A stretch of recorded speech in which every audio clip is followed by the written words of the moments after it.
Hello, this is James Reese for another edition of Razorwire. Today we're doing another interview, and we have Jag Bains from DOSarrest, who's very kindly agreed to sit down with us and kind of go over the how we got into the InfoSec game, his thoughts on it, tips and tricks of the trade, that kind of thing. So, Jag, absolute pleasure to have you on the channel. Please feel free to give us an intro into yourself. Thanks for having me. So Jag Bains, I've been an employee at DOSarrest Internet Security since 2012, so 8+ years. And prior to coming to DOSarrest, I used to be the network engineer or director of networking at a company called Pier 1 Hosting, and it's now turned into Aptum. But during my time there, it was a very large hosting company. I think at one point, 5th largest in the world. I ran the backbone, the team that ran the backbone, and across North America as well as Europe. And my 12 years there, I saw a lot of different threats that came across. Obviously, DDoS probably the most damaging of them all. My experience there dealing with DDoSs and other security threats made me realize you can't really effectively deal with it with a standard NOC or security operations center inside of a hosting division. You needed a singular best of breed focus. And that's why I made the jump to DOSarrest. I wanted to pursue a career in the info security realm. DOSarrest provide that singular focus. So I could just get concentrated on how to deal with emerging threats and creating a cloud product that could help companies like Pier 1 and of that ilk. That's how I got here. Took a while, 12 years of cutting teeth and getting beaten up on emerging threats. But here we are. Well, we've all been through that one. I've been in this game for 25 years, and it's always been the same. So, tell us a bit about kind of like the threats behind DDoS. It's an area we haven't covered in the channel so far. And considering who you work for, it's probably best to get you to kind of tell a little bit about the viewers. What's so dangerous about DDoS? I mean, how prevalent is it these days? I know ransomware definitely is way up at the moment with the whole COVID thing, but where are we in the current DDoS landscape? Well, DDoS is definitely has been always for the last 10, maybe 15 years. How would DDoS versus, like, let's say ransomware or other like security threats, I'd say DDoS is probably faster growing just because it's so easy to do. I mean, all it takes is one higher powered machine, and you can do some pretty good damage to a website or some other IT presence. You don't need much horsepower to get in the game if you want to be a cyber attacker. And there's plenty of people who just want to test their technical skills and launch a DDoS, and they're surprisingly effective.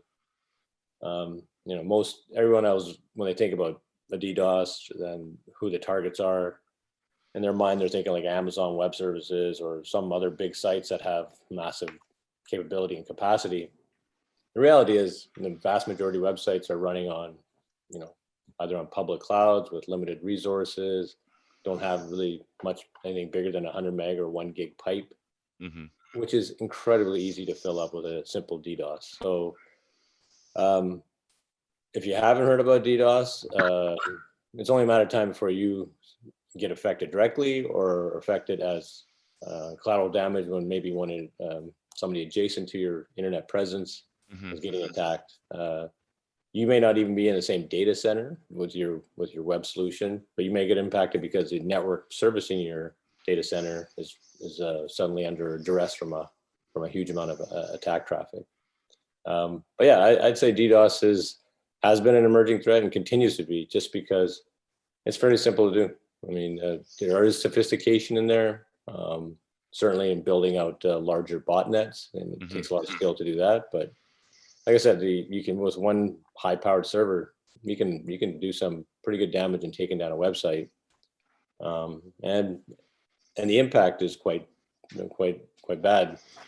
Ransomware locks your file so you can't access it, but from a business continuity point of view, a DDoS can even do more damage. Your website, your on e-presence could be completely taken down for hours at end. And when you start, immediate impact is a loss of revenue, but also there's an impact to your branding. If your website's down, it's a very clicky world. People can't access your site. They're going to go to your competitors. And also you may also get punished from an SEO point of view. Your website's down, Google may take you off the first page if you're down for an extended period of time. So there's a lot at stake with the DDoS in this, as companies put more and more emphasis on their online presence. Absolutely. I mean, very, very much, I think DDoS has become really, really important in the last couple of years. I remember a time when the internet was relatively new and it was a wild land out there and there was all kinds of stuff floating around. But, when we started to become very reliant on, our social media platforms, e-commerce, especially now, everything seems to be obviously as a service. Everything's cloud-based, everything's platform as a service, infrastructure as a service, and so on and so forth. And a lot of key organizations, be they government or be they commercial, have all jumped on that bandwagon to reduce their overheads and the costs by going completely virtual and cloud-based. But I think DDoS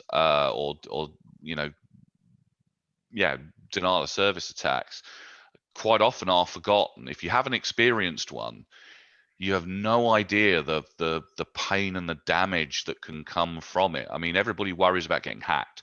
Everybody worries about ransomware and that kind of thing. And DDoS was extremely popular a few years ago, and it continues to be. But I think with everything going on in the world at the moment, DDoS has been forgotten somewhat, and it's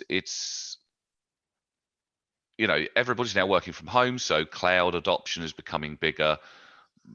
Service adoption is becoming bigger, and I think DDoS protection and quality DDoS protection, like what DOSarrest provide, is going to be really, really key going forward.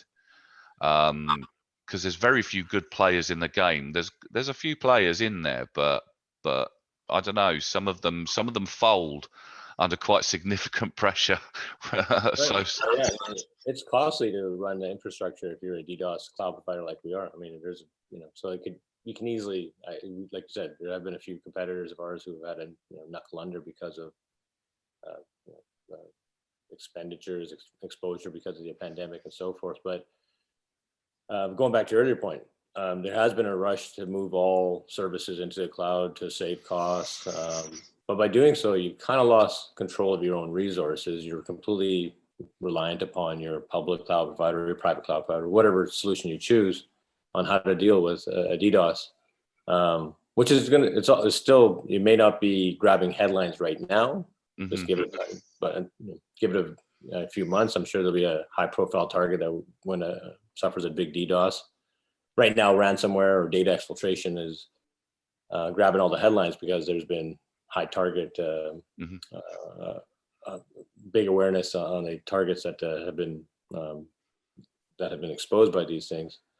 But all it takes is like somebody of notoriety suffering a DDoS attack. So, I think a year or 2 years ago, the GitHub attack was a significant event and grabbed a lot of headlines. But DDoS is still there. I mean, we're obviously seeing it all the time. It only increases, quarter to quarter in terms of the frequency, the size of the attacks. It's not going anywhere. It's not like it's a lost strategy out there. It's still going on. If you, as an end user or end IT engineer for your IT stack, haven't suffered it, it's only a matter of time. You'll see it soon enough. But yeah, going to the public clouds, people there's been a rush to it. People are trying to save money and just create tight public cloud infrastructure that only uses what they need. DDoS definitely can expose that. If you buy X amount from Amazon because you only expect this amount of visitors to come to your website, a DDoS attack will quickly expose that. You don't need much to make that web solution go down. You can buy DDoS services from Amazon or the Google Azures or whatever, but you're at the mercy of the response time to identify attack. And not all DDoS attacks are alike. You can have a DDoS with millions of unique addresses, or you can have a DDoS with single IP that can generate 10 gigs of traffic. Or even low amount of traffic, maybe just a small amount targeting a particularly weak area of your website, like your login script, which can only handle 20 concurrent users or something like that. DDoS comes in many shapes and forms.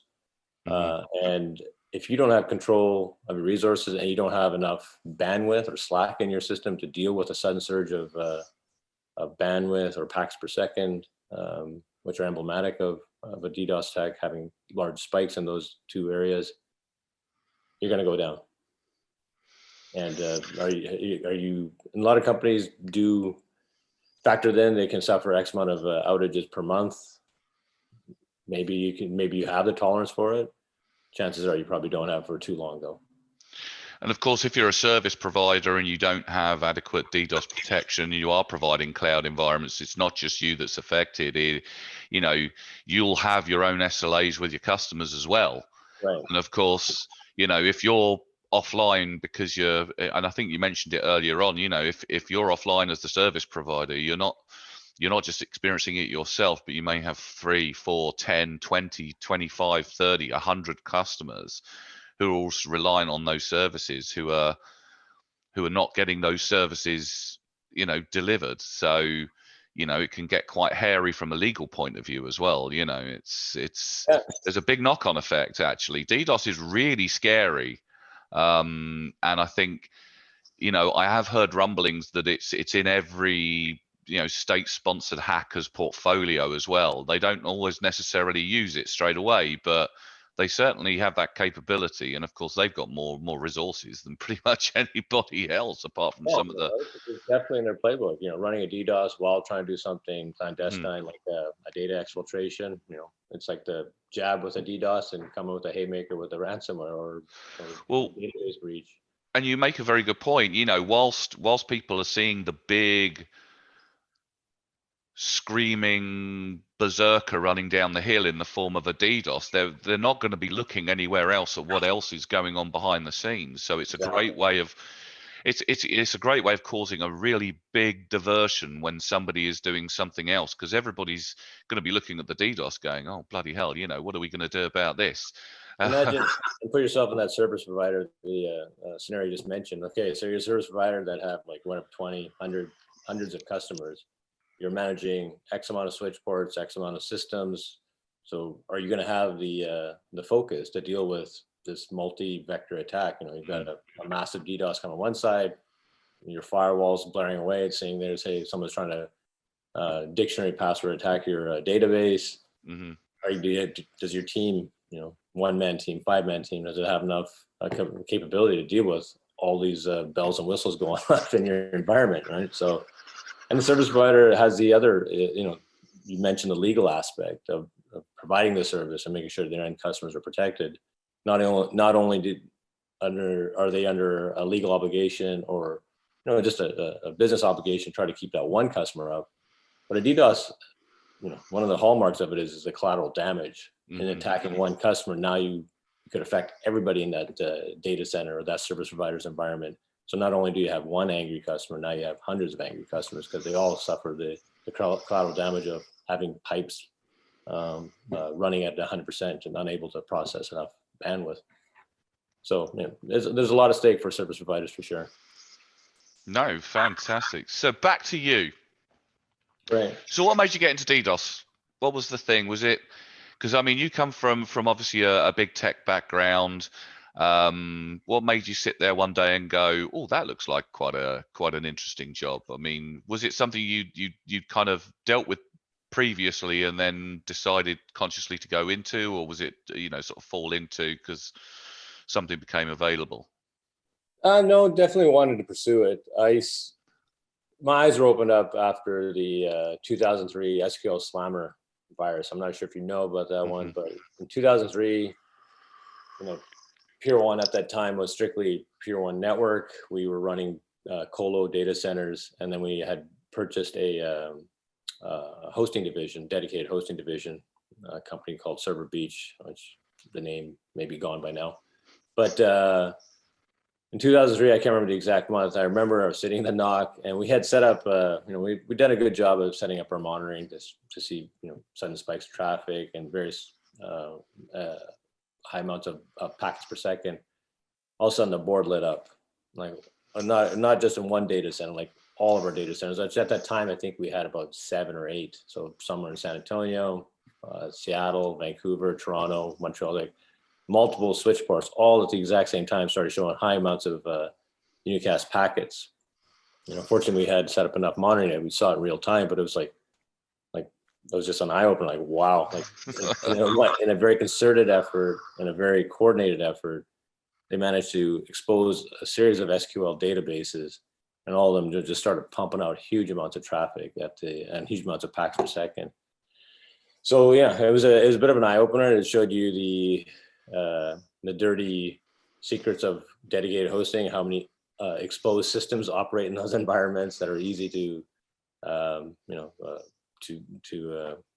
hack and use for nefarious purposes. But even our colo customers were completely wide open. There was just so much activity going on that night. Fast forward a few months, sitting with the powers that be in our organization, they talked about this event, and can DDoS be commoditized? Mm-hmm. Can we help? Security definitely needs to be something that as a strategy moving forward. So I also saw that, well, DDoS protection is certainly something we started looking at inside of Pier 1 at the time. At the same time, we had other companies coming into our network that were also providing DDoS protection services. So they became my customers, and protecting them or providing them capacity to deal with it was also an eye opener. Like, wow, you need some deep pockets. You need to continue to upgrade. You need to increase your capacity, buy bigger boxes, bigger bandwidth. It was a never-ending tale of capital expenditure. I'm trying to keep up with this, so we needed a revenue strategy to bolster that. So I tried doing it. My former CTO at Pier 1, who left to start DOSarrest, but he was a CTO at Pier 1. In fact, he was a founder at Pier 1. We tried creating strategies within the Pier 1 environment, within a hosting environment, to create these type of DDoS SKUs to sell to DDoS protection SKUs to sell to customers, but it was difficult. There's always budget priorities and the cost that senior management just kind of said, well, do we really need it now? How many attacks have we had? And all of a sudden you just turn into, well, we'll look at it next quarter. And it came back, and it comes back to what I said earlier about, wanting to be best of breed. You really can't do it in an effective fashion inside of a multi-service, multi-tenant environment. If you're a hosting company, your focus is provisioning of hosting customers.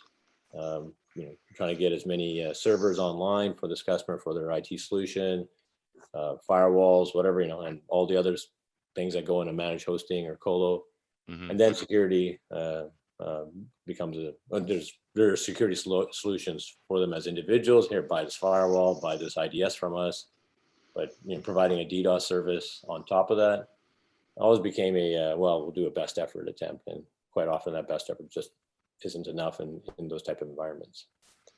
And that's why you'll see, people say they have a DDoS strategy that are service providers or enterprise networks, even large IP backbones. I'm talking about the levels, or CenturyLinks, or the Telias or GTTs of the world. They say they have it, but more often than not, it's just simply a black hole, which really isn't DDoS protection. I'm just taking you offline, so it doesn't affect everybody else. I'm not sure if that's considered a solution, but that's what they provide you. No, absolutely. I've seen that before. I think I've seen all kinds of people selling DDoS protection, and it's not what you guys provide. It's not what true DDoS protection is. It's merely, if it sees a lot of traffic from one location, it black holes it, and some of that traffic may be legitimate, for whatever reason, and all of a sudden you're black holing an entire area that you shouldn't be black holing. The customer's got a important e-commerce site there, I mean, yes, you're saving the rest of the customer base, but that customer is probably losing how many dollars per hour. If it's a big e-commerce site, it could be like $10,000 an hour, and that he's losing here. That's not an acceptable solution. And that's where we came in. So Mark Teolis started Pier 1, then he started DOSarrest in 2007. Had a different name at the time, but it was essentially to provide a solution, a cloud solution to those type of customers who can't tolerate any time downtime, can't accept a black hole strategy. Mm-hmm. And he came up with it in 2007. I helped him while I was at Pier 1, and he continued to grow it. And then I made the jump in 2012 because it just seemed this is where there's a growth opportunity. This is exciting. There's definitely a demand. There's going to be definitely enough customers that are going to need this type of service because they can't accept anything other than 100% uptime. Mm-hmm. Interesting. I mean, it's nice to chat to somebody who also comes from a very techie background, who's kind of transitioned into that security space. I mean, when I transitioned into it, I went through the kind of the first, second, third line support kind of thing, and then got into kind of infosec governance and consultancy and what have you. But I've never touched DDoS and the management of a platform to do that is something that I've never experienced. This is a new one for me. I mean, what significant challenges do you have in your kind of like day to day? Is it a case of just keeping up with what's going on in the outside world? I mean, is it, for somebody kind of like managing that whole DDoS platform, keeping it relevant in protecting your customers? I mean, what are your key significant challenges? Monitoring, and of course the monitoring dictates what your evolution path is. DDoS has changed quite a bit since the early days in terms of strategies, but there have been some universal themes. Obviously, bandwidth, a high amount of bandwidth, a high amount of packs per second can shred any network if it's sufficiently high enough. We've all heard about the 1.2 or 2 terabyte per second attacks that can just completely blow whole countries offline, quite frankly. But you don't need that much to be effective. But to catch attacks that could be 300 gigabits per second plus, we also need that same strategy to identify an attack that's probably only 30 megabits per second, but it's a targeted DDoS that's going after a specific URI on a website, and it's having an effect. So developing a monitoring strategy that can identify that type of variance from 3 gigabits to 30 megs and verify there's something going on, take a automated action, because speed is of the essence. You can't simply monitor and then try to figure things out and then apply a solution. 15, 20, 30 minutes may expire before you have something in that's not sufficient for a customer. We are again dealing with customers. If they're interested in buying a dedicated DDoS protection solution from somebody like us, they can't tolerate any downtime. So you got to have automated responses, or at least have a good, quick playbook that allows the team to put something in quickly. But this is all predicated on having an effective monitoring solution that is wide in its wideband in its monitoring, but also evolving because the attacks have been changing. We've been seeing a lot more application layer style attacks, especially on the websites, and even more sophistication at the protocol layer. Typically when you think of a DDoS, there's 3 main types of attack signatures. There's they call a network attack, which is simply just UDP floods or ICMP floods, just simply trying to saturate the pipe. Then there's protocol attacks, which are TCP flag attacks, a SYN flood or SYN-ACK flood, or various combinations of the TCP flags, which will exhaust the resources on a server if they manage to get through. And then there's the application attacks. In the last 2, there's been a fair amount of development in the application attacks as well as protocol attacks. So yes, just trying to continue to change your monitoring strategy to deal with the evolutions of the attacks in there, and whether it be fairly small or really really big, you have to be able to accommodate both multiple types of scenarios. So that's the biggest thing for me. And obviously having a mitigation strategy, you have to have the capability of dealing with those types of attacks. but your best mitigation platform is only as good as how quickly you can enact it, and you need that kind of robust monitoring strategy for that. And that's where, when we developed our cloud DDoS protection service, we considered a managed DDoS protection service. Not only are we providing you the solution that for protecting you against it with a lot of persistent layers of mitigation, but we also, our SOC is running 24/7 monitoring your solution with a pretty robust monitoring suite of tools to check, is there an attack, is your site up and running, is your IT solution properly responding, and that's where we're a high touch, fully managed environment. If we see something, we don't wait to reach out to you. We do it proactively and then give you a summary of all the actions we've taken. It must give you guys, in your SOC teams and the people who are monitoring this solution, some really unique information on what's going on underneath everything. Botnets that are out there, the size of botnets that are out there, and how scared should we? How should we be? I mean, do you share this information with anybody, or is we were publishing, I think we still are publishing, like our top 500 IPs that are constantly source addresses that are involved in attacks. The challenge is there's so much spoofing out there. We see attacks that are coming from, obviously didn't come from the United States government. The list of IP space that are being spoofed. Plus, there's actually a lot of attacks that are coming from non-advertised space, so it's not actually even on the public internet. So you have to do some validation that this IP source address was in fact part of a real DDoS. So it's a little bit tricky to just simply publish those based on the bad actors we stop, because, like I said, they could just be faked. But yeah, we do a fair amount of threat analysis, try to come up with patterns, and we certainly take advantage of public threat directories or databases to show, hey, here's a list of Tor network nodes that maybe customer want to use it as an ACL to block any traffic from those, for example. But there's more than that. We try to maintain our own, but quite frankly, our focus again is to be a DDoS mitigation. Whether we know this particular class C or /16 contains a lot of attack traffic. Our job is to stop it, not so much identify it.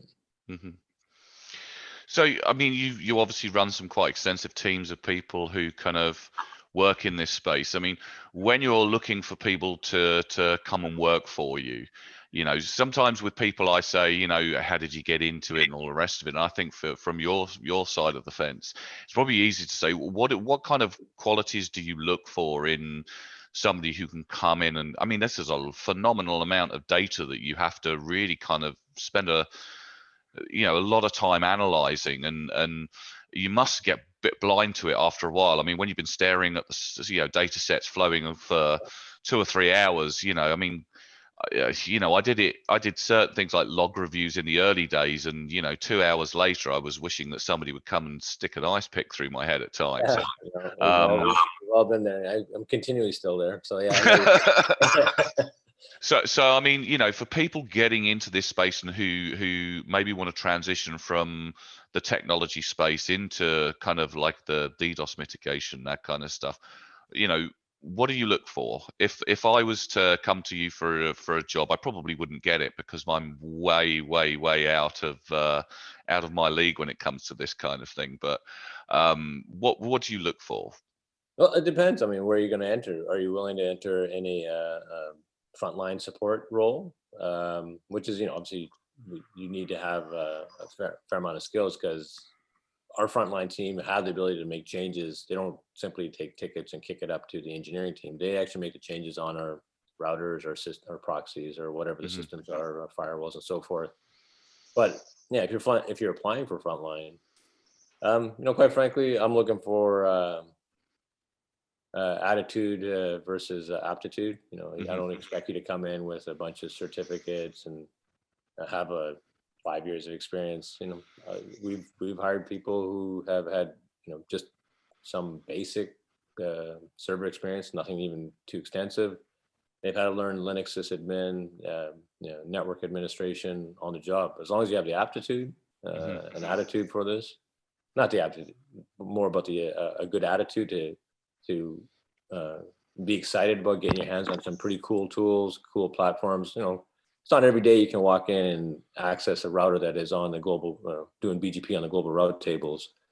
So some people do get excited by that. Well, hey, here's an opportunity to learn a ton of stuff.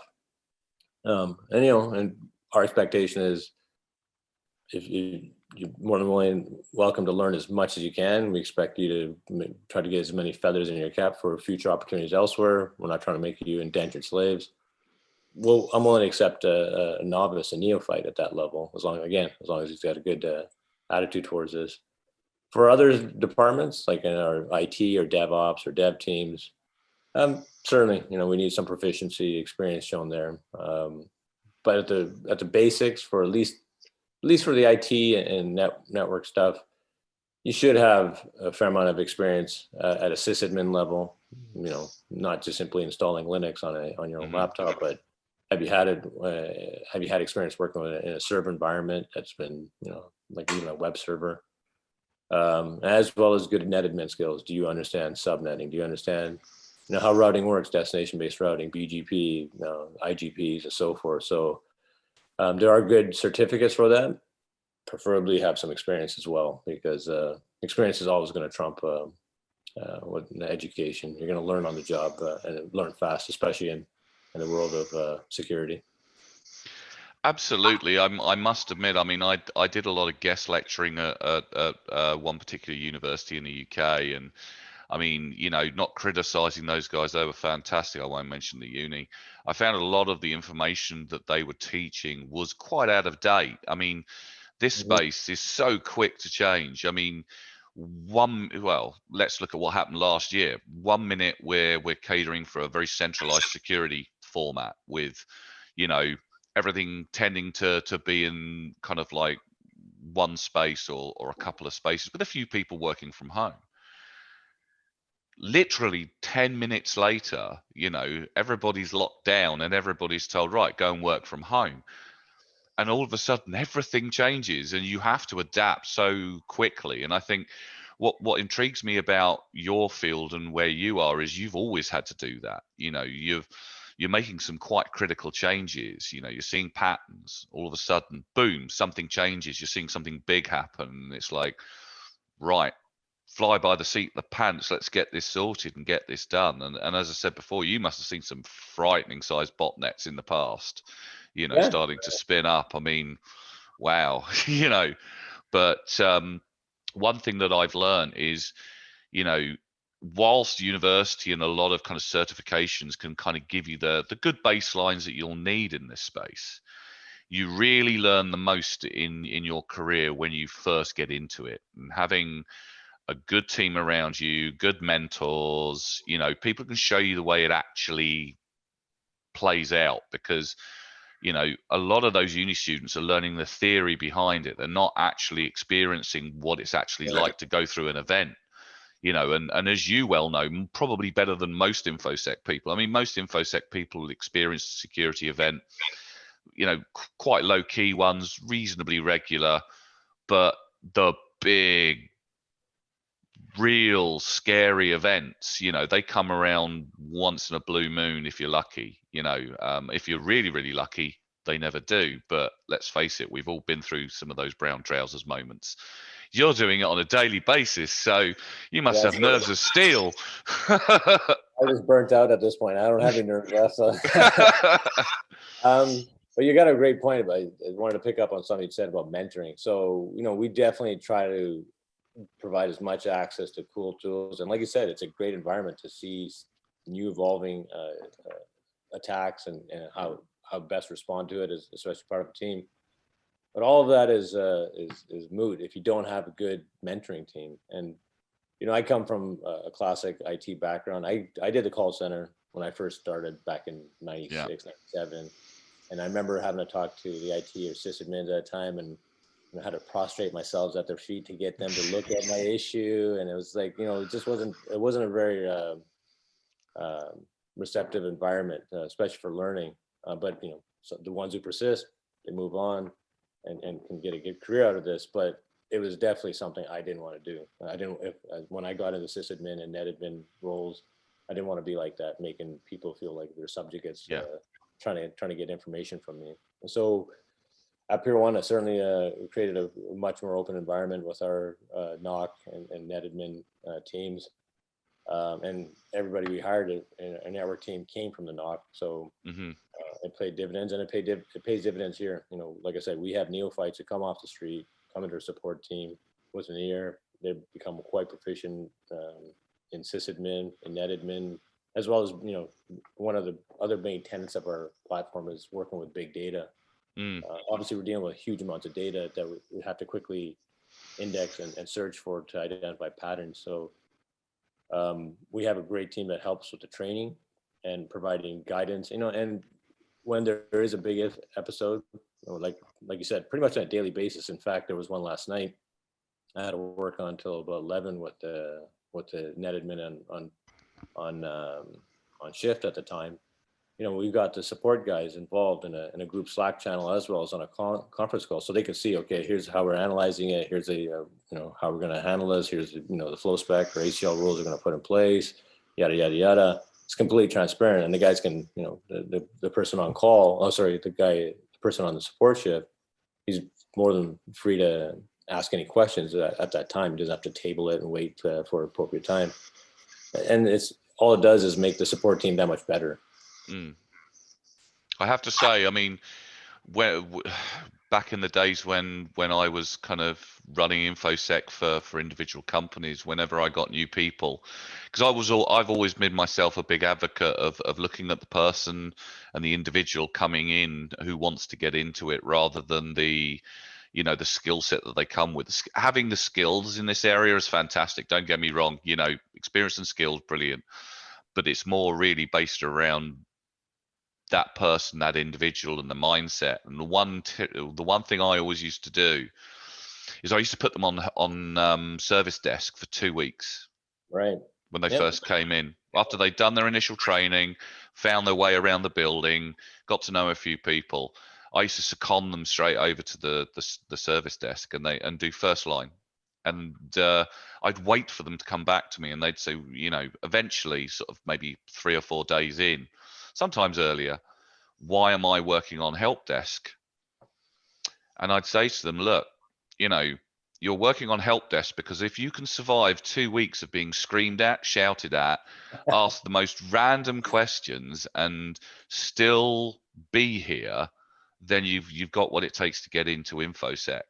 And I said, the other thing that you'll learn is once you've been through 2 weeks on a service desk, every decision that you make is going to have an impact on those people, because they are the first people who are going to have to respond. So if you reset an entire department's password, or you change the password settings to require 9 characters over 8 characters and complex, whereas before it wasn't, then these are the people who are going to bear the brunt of it, and you need to understand that. And it was quite beneficial. There was a few people who dropped out, but more often than not, once they realized what they were there for, you got to do your time. No, I was just saying some guys don't cut it. You're absolutely right, because they feel, well, I've been hired for this other focus. I don't want to be here. And we had some developers like that. But what I totally agree with you. I'm on the same page as you. Is making people in the trenches learn, how everybody else's teams operate. And the good thing about help desk, or in our case, frontline support, is you get to understand the nature of the business. It's one thing to look at it as a mission statement, what our website describes it as, but understand, like, here's how it works when a customer calls in, or how we reach out to customers. This is what makes our bread and butter. You understand it. So when requirements came up to you, if you're a developer or you're the DevOps guy, you need to support these systems, and when you do a patch rollout, here's what's at stake. Not just simply this frontline getting supported, but you're gonna every ticket, every issue that comes in, if it's not handled correctly, is a lost opportunity and potentially lost revenue. So it's a good way of exposing the underlying business, how it actually operates. It is, and a great way of learning whether someone can handle being shouted and screamed at. I mean, Yeah, yeah, no, not for the I, not for the I, timid, that's for sure. I did my stint. I remember what it was like. My God, and we all do howlers as well. We all remember our one howler, but that's another story Yeah. for another time. So, I mean, time's drawing on, so I'll get to my last question, and it's a question I ask everybody, so don't feel bad. If you could go back in time, you just got you just kind of transitioned over to this DDoS job, managing this DDoS platform or helping build it, and when you first got into your career, maybe you were sat in a bar somewhere, watching the snow come down outside because you tend to get a bit more snow than we do, drinking a beer, thinking, you know what, I'm on a really interesting career path. If you could go over to yourself now, as you are now, to as you were back then, and offer yourself a couple of tips for future reference in your career, what would they be? Uh, Maybe try to find something else if you want to sleep. I But, was I was going to say you don't seem to get much in the way of sleep. no, it's pretty tough. It's actually pretty good. It's not as bad. It's a feast or famine type of setup. Yeah, sometimes you don't get a call for weeks, months on end, and all of a sudden something happens and you got to get up in the middle of the night a few times. But it's fine. Yeah, if I could go back and talk to myself right before joining DOSarrest, or even trying to identify security strategies back at Pier 1. I think I knew that even at that time that you have to have some intermediate to expert level sysadmin skills, similar for net admin skills. Database was a big miss for me. I didn't do a lot of, I was figuring, well, I'll just get the database admin to come in. But at DOSarrest, it exposed my weakness in database architecture understanding. We knew we had to get a strategy there. And we did. We ended up, using Elasticsearch, and it's one of our key tools for helping deal with the security, zero-day events, especially for identifying and making a mitigation strategy. Back then, I would have probably put more emphasis on it because the learning pains we had to go through to get a proper big data platform. If I had known, better architecture, better understanding of retention, indexing, could have made a better solution much faster and less pain than we experienced in the early days of DOSarrest. So that's probably like something I advise at a technical level. At a higher resource level, I think I'd reemphasize that when you look at security, look at it as a hydra's head. Don't just simply assume there's one solution that does a bunch of things. There was a period there where we tried, not just us, but the industry tried to solve everything in a single box. Buy this big iron box and it'll protect you from DDoS and data exfiltration and whatever else, malware nowadays. Mark Tillis had the vision and presence to kind of do a best of breed DDoS. He didn't want to be saying we do malware protection. That's a different strategy altogether. So he was right in that regard. I wish we had done that better at Pier 1, come up with a multi security strategy. It was difficult to try to convince people higher ups about the need for multiple strategies, but I didn't have it in my head. I was trying to figure out, is there one solution that fits all? Had a better understanding that break this into their own specific focuses, you're gonna be better off to deal with it. Yes, it may cost a little more capital expenditure, but you're gonna have a much better solution overall. So, split the security into separate initiatives, so you have a better solution for each one. Fantastic. Well, I think that's the end of it. I can hear your kids have woken up and no doubt wanting their breakfast. So it's been absolutely fantastic to have you on the channel. You've been absolutely brilliant, Jag. Thank you ever so much. If any of you out there want to pose any questions and you want to get Jag to provide any answers, drop some details over of your question to the details below in the description, and we'll be more than happy to forward those on and help sort of get a response and get some information over to you. Thanks again, Jag. You look after yourself. This is Razorwire. Thank you ever so much for watching. Please feel free to press subscribe and the little bell to notify you as and when we drop new content. If you want to include any new content, then please feel free to drop us a line and let us know what you need, and we'll be more than happy to provide it and provide additional content. Thank you very much, and welcome, Jag. Thank you ever so much. We'll speak to you soon.